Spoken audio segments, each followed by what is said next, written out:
Programa Alto Astral no 14. Entrevista.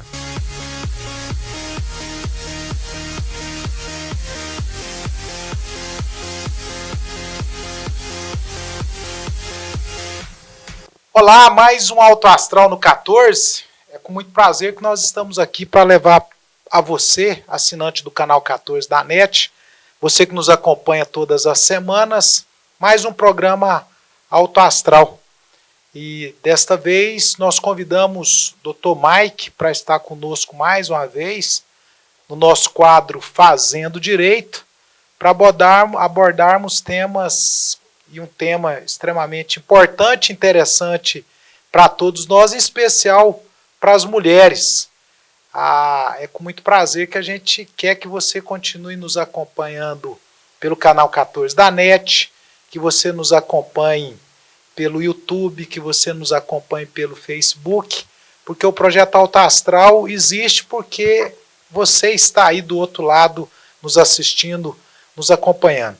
E antes de iniciar a entrevista com o Dr. Mike, eu queria só relembrar ao assinante da NET, a você que está conosco semanalmente, mensalmente, e já há quase 3 anos aqui no canal 14 da NET, que o nosso projeto ele tem um lado social.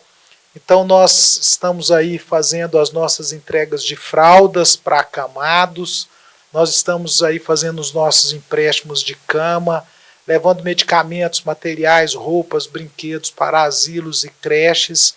E se você quiser nos ajudar, é só você estar fazendo contato conosco pelas nossas redes sociais, que vai ser um prazer tê-lo como voluntário do nosso projeto, vai ser um prazer tê-lo como um parceiro que nos ajuda a ajudar outras pessoas, como o Dr. Mike. O Dr. Mike sempre está conosco trazendo a boa informação e esse também é um tipo de ajuda.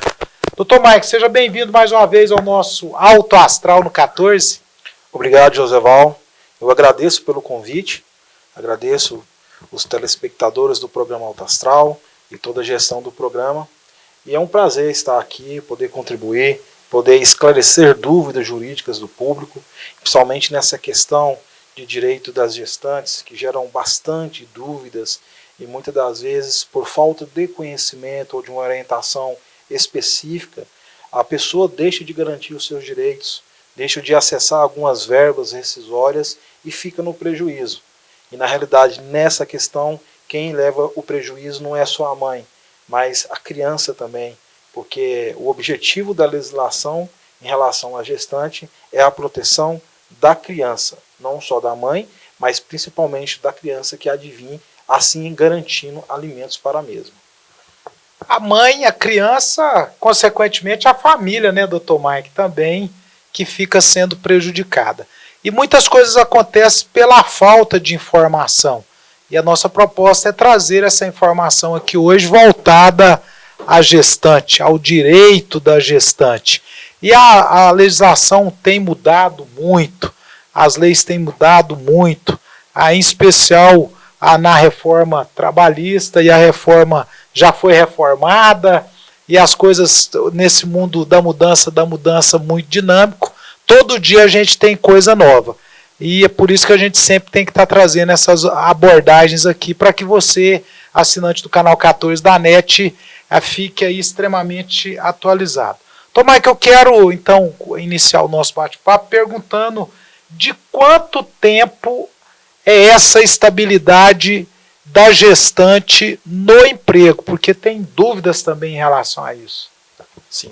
Joseval, respondendo de forma direta, é 120 dias, especificamente 4 meses. A nossa Constituição Federal, lá à época de 1988, ao tempo da Constituinte, trouxe no artigo 10 das ABCT essa disposição, garantindo para as gestantes a estabilidade de trabalho pelo período de 120 dias. Então, esses 120 dias deve ser contado a partir do parto ou do nascimento da criança, para ficar mais claro a informação. Então, a criança nasceu, ocorreu o parto, a partir daí conta-se 120 dias como estabilidade da gestante. Mike, mas tem uma dúvida nesse sentido aí. Às vezes a gestante ela tem uma gravidez mais complicada e muitas trabalham até ganhar neném, outras param antes. O senhor está falando de estabilidade, que é a partir do momento que o bebê nasce. Mas aquela gestante que estava trabalhando e por um motivo ou outro ela teve que deixar de trabalhar 30 dias antes, 20 dias antes de ganhar bebê. Ela já entra com a licença maternidade e ela já está nesse período de estabilidade? Então, Joseval, a legislação permite que esse período de estabilidade, esse período é garantido 120 dias depois do parto. Entretanto, a título de acesso à Previdência Social e acesso ao benefício que a Previdência Social paga, ela pode acionar isso 28 dias antes do parto. Então, 28 dias antes, ela já pode acessar esse direito. O benefício. Isso devidamente acompanhado por um atestado médico, justifique essa antecipação. A regra principal e aquilo que o ouvinte tem que ter em mente é que conta-se a partir do parto. Tá. Em situações extraordinárias que fogem do comum, por causa de uma situação de gravidez de risco, onde a mãe corre um risco ou o bebê corre um risco, pode ser acessado 28 dias antes. Isso não impede, Joseval, que em situações extremas, por meio de uma demanda judicial, a mãe também possa requerer esse benefício de forma mais anterior ainda.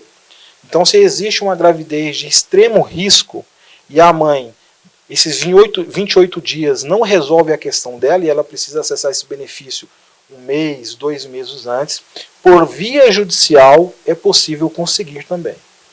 Ok. Então a gente pode dizer, eu não sei se eu entendi bem, que a gente tem que fazer aí um divisor de água. Existe a estabilidade que é contada a partir do dia que a criança nasce, mas o benefício pode ser contado até 28 dias antes, ou em casos excepcionais, se a gestante tiver que sair antes, a estabilidade também começa a contar antes? Sim, aí tem que se verificar essa questão na decisão do juiz, nesses casos extraordinários, que são abaixo de 28 dias. Aí o advogado, ao tempo da petição, tem que ser criterioso e delimitar o que ele quer acessar daquela decisão do juiz. Se é só o afastamento, se já é o acesso também a estabilidade, se já é acesso somente ao benefício. Isso vai depender muito da técnica jurídica do advogado, buscando a decisão do juiz. Mas é possível sim o advogado garantir a antecipação, a pessoa ficar já por meio de um auxílio doença para a gestante e assim não atingir a futura estabilidade dela. A minha técnica é a seguinte no escritório. Uma mãe com 3 meses, ela não tem condições de trabalhar. Então eu busco um outro tipo de benefício da Previdência, para que ela não venha perder aquele período de estabilidade futuro. Então eu busco um auxílio doença e quando chegar 28 dias eu já acesso os outros benefícios dela de estabilidade. Assim ela vai garantir a saúde dela, a saúde da criança, o recebimento de um benefício e assim, depois que o bebê nascer, ainda ela terá os 120 dias de estabilidade. Tá, a pergunta inicial é de quanto tempo é a estabilidade. Agora, a próxima pergunta que eu quero fazer para o senhor é essa estabilidade da gestante, o direito à estabilidade, ele vem quando? O direito da estabilidade se dá a partir do nascimento da criança, podendo ser antecipado até 28 dias. Tá, e no caso, aí, talvez tenha que me expressar melhor um pouquinho, aquele fato, a mulher engravidou e aí a empresa não pode mandar embora. Nós não podemos dizer que isso é estabilidade, não. Não, isso já é estabilidade. A estabilidade é 120 dias após o parto da criança. Certo. Começa-se do momento do conhecimento da gestante, esse é o termo inicial. o conhecimento do estado gestacional. Ali começa a estabilidade. Ok. E percorre até 120 dias após o nascimento da criança. Então, está grávida, descobriu que está grávida, ela já está a ciência, com a estabilidade assegurada. A ciência, o conhecimento do estado de gravidez da mãe, da start, é o termo inicial do período de estabilidade. E aí vai até 120 dias após o parto, com essas exceções que nós tratamos. Perfeito. Então agora eu acho que a coisa ficou assim, muito mais clara para mim, eu entendo também que para o assinante do 14. Agora, a partir de quando a gestante pode requerer o benefício da licença maternidade junto ao INSS? Aí, no caso, é os 28 dias. Perfeito, são os 28 dias. Ela já pode ter acesso ao benefício da Previdência Social. É claro que, para acessar antes do parto, ela deverá justificar esse pedido e, em sua maioria dos casos, é um atestado médico justificando que o estado de saúde dela ou da criança necessita da antecipação desse benefício. Ou seja, 28 dias antes do parto. Doutor Mike, a questão de férias, porque geralmente as gestantes ganham um bebê, tiram aí o período dos 120 dias e uma grande maioria, um percentual muito alto, solicita das empresas que o período de férias seja na sequência, não é? Então eu tenho mais as minhas férias, eu quero agregar mais 30 dias. A empresa pode dar um não em relação a isso, ou ela tem por obrigatoriedade conceder esse período de férias na sequência da licença para a gestante? Então, Joséval, primeiramente nós temos que entender de quem é a indicação do período de férias. O empregado, ele tem um período aquisitivo e ele tem um período concessivo.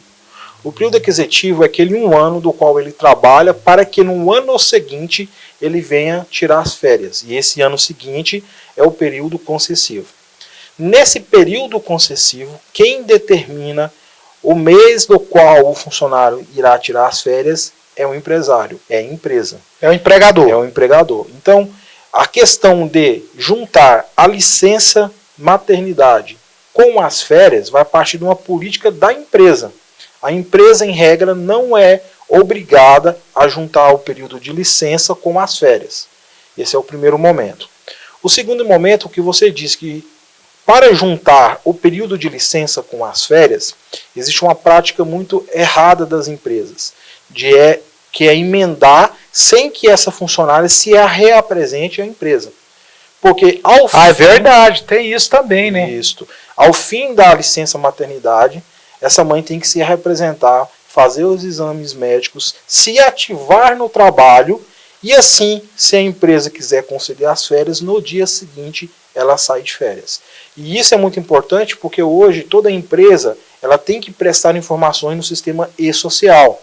E o e-social gera multas automáticas e identificando atividades erradas da empresa, e esse é um caso específico que é de emendar a licença maternidade com as férias sem fazer a ativação da funcionária e os exames devidos, a empresa poderá ser multada pelo sistema. Então, um alerta aí para os empresários. Perfeitamente. Porque tem muita gente que acha que não tem que fazer isso, não. Já está lá 120 dias, escuta, você já está de férias, e aí a empregada não vai no emprego para reativar e continua de férias, então isso pode ser um problema para você, empresário, não é isso? Perfeitamente. Ainda mais aquelas empresas que já estão sendo acompanhadas pelo e-social, e lembrando que o e-social gera multas automáticas nesses casos que são identificadas atividades erradas. Em tempo, eu queria registrar a ausência do meu amigo Guilherme Verano aqui, que teve outros compromissos, não é? Então a gente está aqui tratando de um tema que ele gostaria de estar abordando conosco aqui, porque foi até uma sugestão dele, mas a gente aproveita para mandar aí um abração para o Verano, para toda a família dele aí. Doutor Mike, contrato de experiência. A empregada descobriu que está grávida no contrato de experiência. O empregador pode mandar embora? Prevalece o contrato de experiência ou prevalece a gravidez? Então, o contrato de experiência é um contrato por prazo determinado. é um dos tipos de contrato de prazo determinado. Em regra, na CLT ou na Constituição Federal, não existe regra determinando que nesse período de experiência haja estabilidade.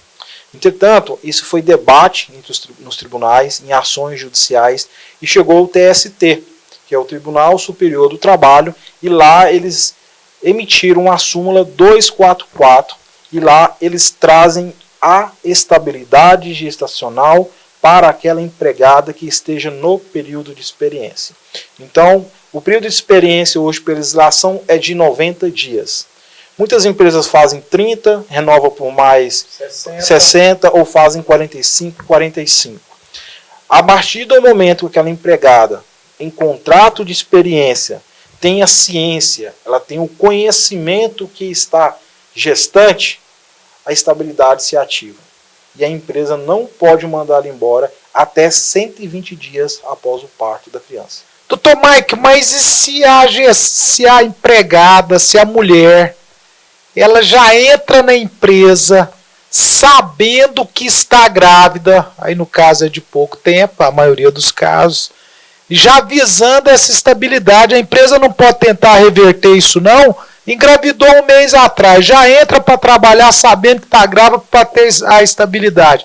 A empresa tem que manter a empregada? Então, Joseval, isso é questão de política de trabalho para as mulheres. Em regra, eu vou trazer duas questões. No momento da entrevista de emprego, a empregada não está obrigada a dizer que está grávida. E, por outro lado, a empresa, quem estiver fazendo a entrevista, não pode perguntar se ela está grávida. Além disso, não só perguntar, não pode exigir nenhum tipo de exame. É ilegal? É ilegal. A legislação veda e trata isso como atitude discriminatória. Então, a empregada, ela não é obrigada a dizer que está grávida e a empresa não pode perguntar se ela está grávida e nem exigir documentação ou algum exame para que ela prove que não esteja grávida. Se isso ocorrer durante uma entrevista, essa futura empregada que deixou de ser contratada por causa dessa situação, ela pode ingressar com uma ação pedindo dano moral contra a empresa. Então, mais uma orientação para os empresários e para as pessoas que vão fazer a entrevista. Você não é obrigado a dizer que está grávida e também não é obrigado a responder perguntas ou apresentar exames no momento da entrevista. Isso é ato de discriminação e pode gerar uma ação de indenização por dano moral. Nós falamos de contrato de experiência e agora eu queria falar de estabilidade da gestante no contrato por prazo determinado. Eu contratei uma pessoa e disse, você vai estar vindo para cá para trabalhar comigo 6 meses, 1 ano. Ela assina de um lado, eu assino do outro. E aí ela chega e diz assim, depois de 3 meses. Doutor Joseval, eu estou grávida. E aí? Mesmo sendo prazo determinado, ela também tem estabilidade? Então, existe uma legislação específica que trata desse contrato de prazo determinado, uma legislação antiga antes da Constituição de 88, e ela traz situações específicas para esse tipo de contrato, Joseval.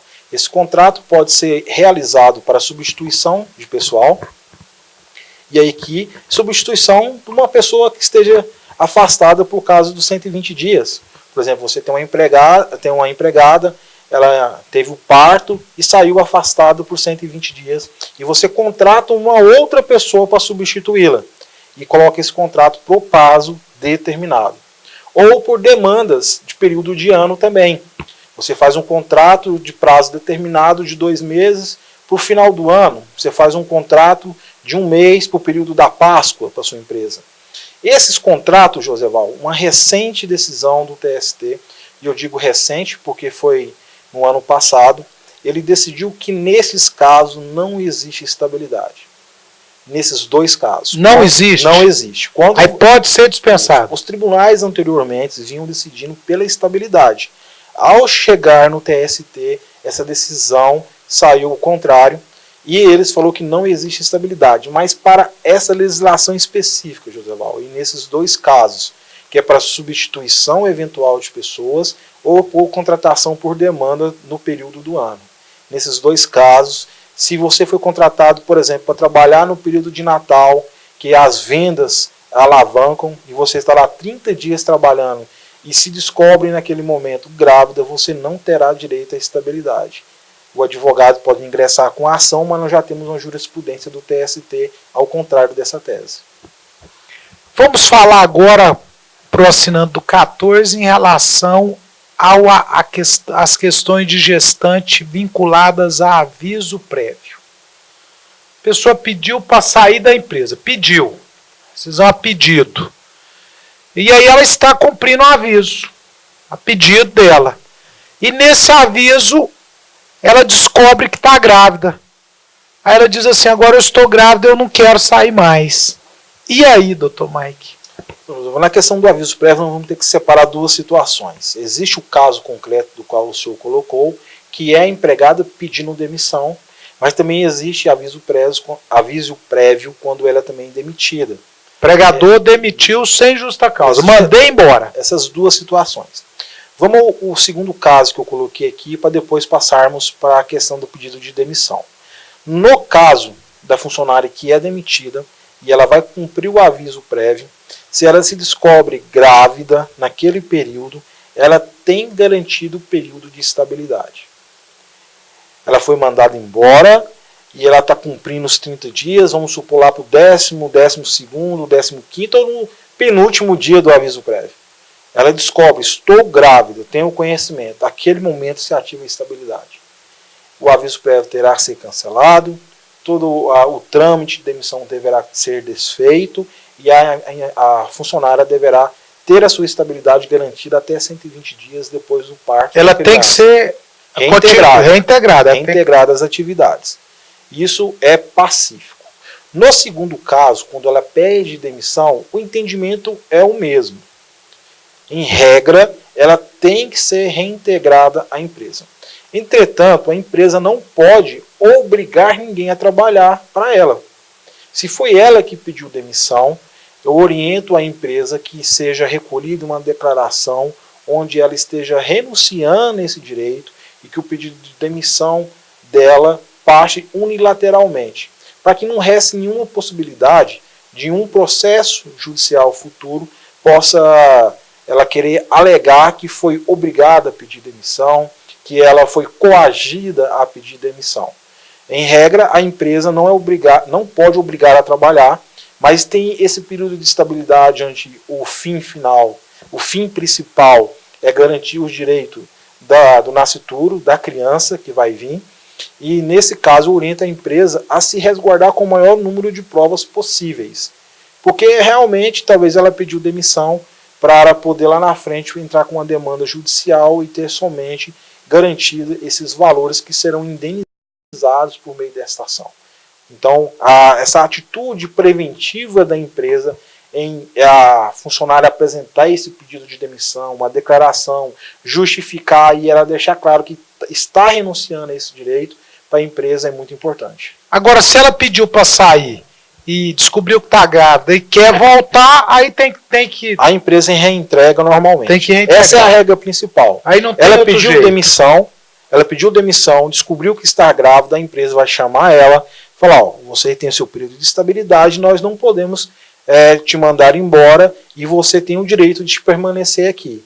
Se ela falar, eu quero permanecer porque eu vou precisar desses recursos, a empresa reintegra normalmente. Mas se ela fala, não, independente de eu estar grávida, de ter esse direito, eu não quero trabalhar, a empresa tem que se resguardar com essa documentação. Então, Mike, o senhor falou uma situação aí agora há pouco e me remeteu aqui a uma situação. Na entrevista, o senhor disse que você não pode perguntar se está grávida, muito menos exigir um exame qualquer aí para ver se está grávida. E se na entrevista, por espontaneidade, a candidata informar para o possível futuro empregador que está grávida. Ela fala na entrevista. E aí, se porventura ela não for chamada, e a lógica talvez é não ser chamada na maioria dos casos, depois ela pode ingressar com uma ação contra a empresa dizendo que ela não foi contratada porque estava grávida e ela informou na entrevista? Então, Joseval, poder entrar com a ação, ela pode. E com certeza ela vai encontrar algum advogado que vai sustentar essa tese para ela. Entretanto, dentro do processo, existe a questão mais importante é fazer prova. Porque ela trazendo essa alegação, ela vai ter que demonstrar que o critério da empresa foi especificamente por causa da gravidez. O advogado da empresa, por outra parte, vai tentar buscar outros critérios técnicos e específicos para que não tenha sido contratado ela. Até porque a empresa vai apresentar que a pergunta sobre gravidez não fazia parte da entrevista. E que foi ela, de forma espontânea, como o senhor disse, que colocou essa informação. Então, ela pode entrar com a ação. E com certeza ela vai achar um advogado. Entretanto, a parte mais importante para que se logre êxito nessa questão é a prova dentro do processo.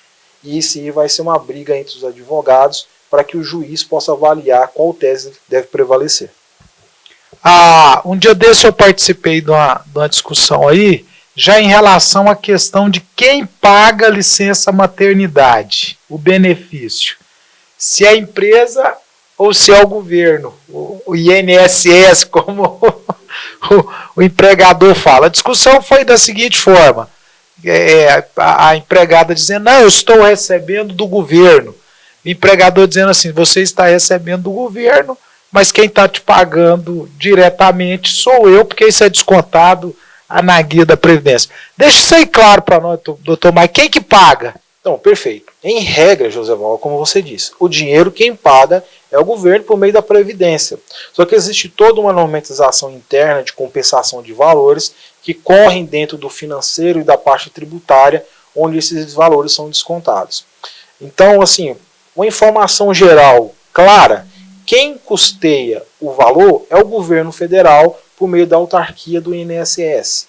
Esses trâmites internos da empresa, eles são estranhos ao funcionário, eles não precisam se ater a essas questões. Essa é mais uma questão de contabilidade, uma questão de recursos humanos. Então, o que o funcionário tem que ter em mente que é o INSS que paga. Tanto é que ele tem que dar entrada com esse pedido na Previdência. Justo. Ele não vai no departamento de recursos humanos e fala, eu quero minha licença maternidade, eu quero receber meu benefício. Não. Ele tem que entrar com um pedido na Previdência, ser deferido o pedido e a partir daí ele ter acesso a esse dinheiro. Vamos falar agora um pouquinho da empregada doméstica. Tudo isso que nós falamos, do contrato de experiência, da dispensa ou não dentro do aviso prévio, da estabilidade a partir do momento que está grávida até 120 dias após o nascimento da criança, do benefício, isso tudo vale para a empregada doméstica agora? Ô Joseval, inicialmente havia uma divergência entre os direitos trabalhistas para aqueles regidos pela CLT e os empregados domésticos. Já recentemente, nessa década passada, né, agora nós somos contemporâneos da década 20, né, a década passada, agora que nós acabamos de deixar, houve uma emenda constitucional e em seguida teve uma lei complementar, salvo engano, a lei complementar 150. Essa lei complementar equiparou os direitos da empregada doméstica àqueles regidos pela CLT. E a partir daí nós temos, sim, o empregado doméstico tem acesso ao benefício e ao direito de licença maternidade, de estabilidade gestacional. Então todas as regras e todas essas peculiaridades, desde aviso prévio, contrato de trabalho temporário e outras peculiaridades aplicadas àqueles regidos pela CLT também se aplicam ao empregado doméstico, tendo ele todos esses direitos garantidos. Nós fizemos agora recentemente um programa de rádio abordando esse tema. Eu acho que se você recorda que nós tivemos uma ligação de um ouvinte ao vivo e ela disse assim, eu trabalho em Anápolis para uma empresa de Goiânia, aqui em Anápolis sou só eu, pelo que ela nos colocou, ela trabalha fazendo reposição de mercadorias em supermercados da cidade e reposição de mercadorias congelados, que tem que estar entrando dentro de câmera fria, botando na prateleira, aquela coisa toda. E ela perguntou para o senhor nessa entrevista nossa de rádio: Dr. Mike, eu estou pensando e quero engravidar. E pelo que o senhor já colocou aqui no programa, ao engravidar, a empresa que eu trabalho não vai poder me mandar embora. O que eles podem fazer comigo? Eles podem me chamar para ir trabalhar em Goiânia? Não sei se o senhor lembra disso, porque aqui só tem eu e o trabalho que tem é esse. E eu entendo que eu não vou poder mais fazer, porque eu vou estar gestante, entrando num ambiente frio e já voltando para o calor. Isso pode ser prejudicial para mim e prejudicial para o bebê também. Então eu estou trazendo essa pergunta aqui, porque às vezes muita gente tem essa dúvida. É aquele caso da mulher, que no caso dela é ela exclusiva aqui, ao engravidar não vai poder fazer a função, e ela estava preocupada o que o empregador, o que a empresa que ela trabalha vai fazer com ela. Perfeito. E sim, José, essa questão nós estamos tratando de atividade em local insalubre. Ela se ativar em trabalho dentro de uma câmara fria é atividade insalubre. E esta questão, José Valdo, teve uma guerra jurídica arrastada desde 2017, que terminou o ano passado com o julgamento do STF. A reforma trabalhista de 2017, ela trouxe uma regra do qual permitia que gestantes trabalhassem em local insalubre em grau mínimo ou grau médio.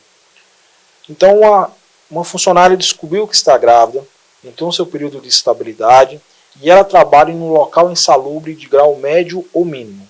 Em regra, ela continuará trabalhando naquele local, salvo se ela apresentasse um atestado médico, onde o médico indicasse que ela não poderia trabalhar naquela situação de exposição, seja de grau mínimo ou grau médio. Essa foi a regra trazida pela reforma de 2017. Foi apresentada ações junto ao STF. No ano passado, o STF julgou inconstitucional essa regra da reforma trabalhista e afastou a possibilidade de gestante trabalhar em local insalubre, seja em grau mínimo ou seja em grau médio. Então, a regra hoje, a partir da decisão do STF, e se aplica a esse caso concreto, que a ouvinte encaminhou a pergunta, ela, ao ter ciência que está grávida, ela não poderá trabalhar em local insalubre. E a empresa não poderá mandar ela embora, porque ela está no período de estabilidade.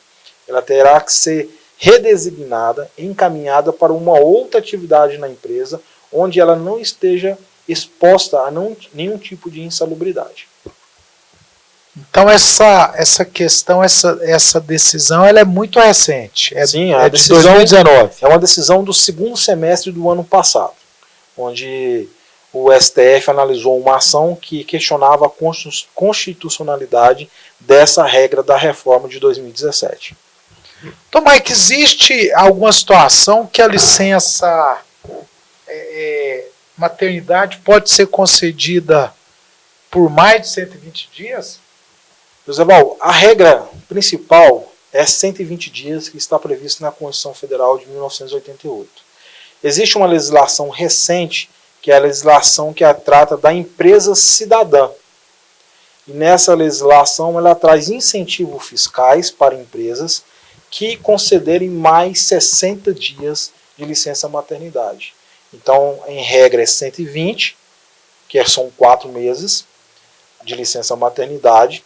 Se a empresa faz parte desse programa de empresa cidadã, onde ela recebe incentivos fiscais, a licença maternidade sai de 4 meses e vai para 6 meses. Então, existem empresas, sim, que concedem esse benefício para as gestantes, desde que elas estejam inseridas nesse programa Empresa Cidadã do Governo Federal. Vamos sair aqui um pouquinho dessa questão das gestantes e abordagem nossa do dia a dia aqui, e nós passamos por isso aí no nosso dia a dia. Eu queria fazer uma pergunta para o senhor, que nós fizemos uma discussão agora recente. As empresas podem cobrar dos seus funcionários, quando ela exige o crachá,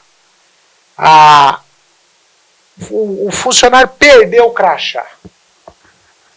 É admitido, está aqui seu crachá, com regulamento interno, você tem que cuidar disso aqui, manter o bom uso, pererê e pororó. O funcionário vai e perde o crachá. Tem muitas empresas que dão o segundo crachá. Mas aí o cara perde o crachá de novo. E esse crachá ele tem um custo para a empresa. As empresas podem cobrar esse crachá, doutor Mike? Joseval, tudo parte da informação. Uma empresa ela tem que inicialmente ter um regimento interno. E desse regimento interno ter as suas normativas.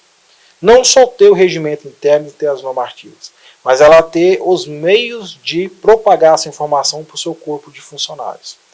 Então, desde que o regimento interno e que normativas tenham passado essas informações para os funcionários, de que se ele perdeu o crachá e ele, de forma culposa, também estragar algum outro tipo de uniforme, ele sim poderá ser responsabilizado em reembolsar. No caso específico do crachá, oriento que as empresas, no seu regimento interno, conste essa regra e que tenha normativas claras e com divulgação amplas para os seus funcionários, que se ele perder aquele crachá, ele deverá reembolsar a empresa para adquirir um novo. Para além disso, Joseval, eu ainda oriento as empresas, ao tempo de fazer as convenções ou os acordos coletivos, colocarem essas regras. Porque tanto esse acordo, a convenção coletiva, o regimento e as normativas vão trazer segurança jurídica para as empresas. Há uma coisa que a empresa deve sempre prezar, é a segurança jurídica. Porque se ela adota essas condutas, ela vai estar evitando de gerar um passivo contra futuras demandas judiciais. A empresa, ao cobrar do funcionário esse crachá ou uma outra situação, sem que isso tenha sido esculpido dentro desses documentos, o funcionário poderá, e ele tem tese jurídica para isso, para demandar contra a empresa e pedir aí algum tipo de indenização. Então, Mike, também dentro desse nosso dia a dia, as fatídicas rescisões por justa causa. A legislação está aí, existe um protocolo para você dispensar um funcionário por justa causa, mas muitas empresas preferem pagar para não fazer uma dispensa por justa causa. O senhor que atua nessa área e atua na área trabalhista também, eu queria que o senhor desse um recado agora para o empregador, para o empresário, para aquele que nos ouve. O funcionário cometeu uma falha, ele é advertido uma primeira vez. Uma segunda falha, ele é advertido uma segunda vez. Uma terceira falha, advertência por escrito uma terceira vez. Numa quarta vez, ele é suspenso. Numa quinta vez, o empregador pode fazer uma rescisão por justa causa com segurança, ele seguiu todas as frases do processo, ou ele ainda deve observar mais alguma coisa? Bom, Joseval, nós temos que desfazer um mito que existe nas empresas. Você trouxe aí todas as possibilidades de advertência e de punições para o funcionário. Quais são essas situações? Advertência, e essa advertência ela pode ser verbal ou por escrito. Qual é a segunda? É a suspensão do contrato de trabalho. No máximo 30 dias, que pode ser essa suspensão. E por último, a demissão por justa causa. Então nós temos essas três possibilidades: advertência, suspensão e demissão por justa causa. Qual é o mito? O mito é que existe algum tipo de hierarquia entre essas punições. Não necessariamente, ao cometer uma situação irregular, o funcionário deverá ser advertido verbalmente. Cada caso tem que ser analisado de forma específica e, dependendo da situação, na primeira falha do funcionário ele pode ser demitido por justa causa. E a própria CLT ela traz um rol com várias situações. E além disso, existe jurisprudência e súmulas que também justificam a demissão por justa causa. Então o funcionário fez uma situação irregular. Você não tem que seguir hierarquia nessas punições. Você tem que analisar a gravidade do ato. Se aquela gravidade, se aquela situação, uma mera advertência resolve, você aplica advertência. Uma suspensão, ela é a punição adequada, a suspensão. Ou se não, se ela encaixa nas situações previstas na CLT, você já pode demitir por justa causa. O problema é que o funcionário futuramente pode questionar essa demissão e falar que a situação do qual ele foi demitido por justa causa cabia uma mera advertência. E aí vai ser uma questão dos advogados convencerem o juiz e pautarem a melhor interpretação da legislação. Então, essa situação tem que quebrar esse mito. Entretanto, as empresas, por meio do seu regimento interno, ela tem que deixar claro a forma de punição para os seus funcionários. E de forma mais clara especificar, determinada situação nós vamos punir com isso.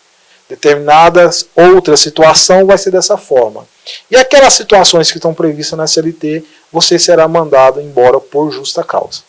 Então, Mike, agora quais os cuidados que o empregador tem que ter na questão de uma advertência verbal?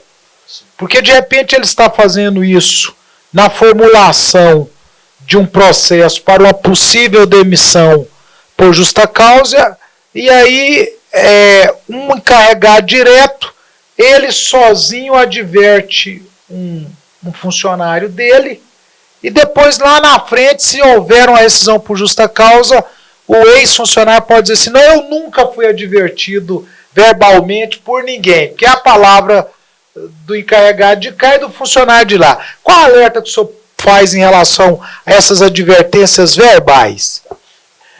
Advertência verbal, duas situações muito importantes. Primeiro, embora seja verbal, reduzir a termo. Todo funcionário tem uma ficha, tem uma pasta com o seu histórico. Então, determinado dia, o funcionário foi advertido verbalmente por determinada situação que ele praticou na empresa. Por determinada pessoa, deixa isso no histórico. Perfeito. É verbal, mas foi reduzida a termo. Certo. Segundo ponto, advertência verbal ou qualquer outro tipo de punição nunca deve expor o funcionário. O funcionário ele não pode ser exposto a situação vexatória. Exemplo, o funcionário vai receber uma advertência verbal e o encarregado dele chega para dar essa advertência verbal no meio da reunião do grupo. E aquela situação fica exposta e se torna uma situação vexatória. Então a orientação para advertência, mesmo que seja verbal, reduz a termo. E nenhum tipo de punição deve ser em situação de exposição vexatória. Então, Mike, para a gente só finalizar, o empregado foi trabalhar embriagado. Chegou embriagado, o encarregado disse, não, pô, você não tem a mínima condição de ficar aqui, vai embora para casa. Sim. No outro dia ele volta tranquilo, normal, sóbrio. E aí o empregador diz assim, escuta, você veio trabalhar ontem e eu estou aqui com a advertência escrita, porque você não deveria ter feito isso e tal e coisa. E ele se recusa a assinar, alegando que ele não estava bêbado. Qual que é a orientação que o senhor dá? Tem testemunhas nesse caso. Primeira situação, respondendo a sua pergunta, Joseval. No caso dele se recusar a ser uma advertência, coloque-se testemunhas para assinar no lugar dele.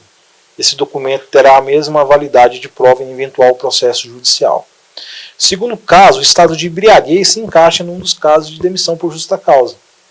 Então, não precisa nem de advertir, não. Já pode ir direto. O estado de embriaguez costumaz que esteja interferindo na situação do emprego, nas atividades dele na empresa, mesmo que não seja patológico, que seja só esporádico, já ocasiona a demissão por justa causa. Embora existam algumas teses, algumas brigas jurídicas que falam que se trata de uma questão de saúde pública e que a empresa deveria zelar pelo cuidado do funcionário, mas legalmente existe tese jurídica para você poder mandar o funcionário embora por justa causa em decorrência de embriaguez. Ok. Mais um bate-papo tranquilo aqui, falamos das gestantes, eu acho que a gente deixou muita coisa clara aqui para você que tinha dúvida em relação a isso. E no finalzinho aqui a gente deu uma passeada nos problemas do dia a dia aí que todo empregado e todo empregador enfrenta e precisa de ser orientado. Então essa é a proposta do nosso quadro Fazendo Direito. E eu peço para você, assinante do canal 14 da NET, você que nos acompanha, que se você tem alguma dúvida nessa área jurídica, você pode estar nos encaminhando pelo nosso Facebook, sem problema algum, que a gente vai trazer as respostas sempre no nosso programa de TV ou no nosso programa de rádio com o maior prazer. Então, se tem alguma dúvida, pode nos procurar que nós temos o maior prazer em atendê-lo.